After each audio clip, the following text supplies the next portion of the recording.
விநாயகர் சதுர்த்தி வந்தாலே பசங்க எல்லாருக்குமே ரொம்ப ஹாப்பியாக இருக்கும். ஏன்னா விநாயகர் சதுர்த்தியை விட விநாயகரை வந்து ஊர்வலமாக எடுத்துகிட்டு போகிற அன்றைக்கி அவங்க ரொம்ப ஹாப்பியாக வந்து விநாயகரை வந்து எடுத்துகிட்டு போவாங்க. நிறைய பேர் வந்து ஊரில் இருந்து கூட அதுக்காக கூட வருவாங்க. நிறைய பேர் சென்னையில் அதுக்குள்ளே ஒர்க் பண்ணுவாங்க. அதுக்காக ஊர்லேருந்து கூட வருவாங்க. சின்ன பசங்களுக்கு கூட ரொம்ப ஹாப்பியாக இருக்கும். கொஞ்சம் ஒரு வாரத்துக்கு முன்னாடி இருந்தே விநாயகர்லாம் வந்து செய்யணும் அப்படின்னு வந்து மண்ணை வச்சுட்டு விளையாடிட்டே வந்து இருப்பாங்க. எங்கள் ஊரில் வந்து ஈவினிங்காக தான் வந்து கூப்பிட்டுட்டு போனாங்களே, அதாச்சும் எங்கள் தெருவுக்கிட்ட வந்து ஈவினிங்காக தான் வந்து வந்தாங்களே. அவங்க எப்போ வந்து கிளம்புனாங்கன்னு எனக்கு தெரியல.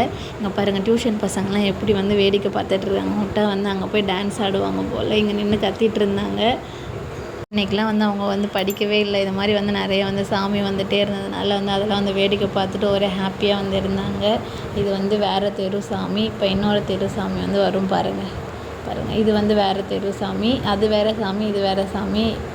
எல்லோரும் வந்து ட்ரம்ஸ்லாம் அடிச்சுட்டு ரொம்ப ஹாப்பியாக வந்து டான்ஸ் ஆடிட்டு இருந்தாங்க. மேலே நின்று டியூஷன் பசங்களும் வந்து டான்ஸ் ஆடிட்டு இருந்தாங்க.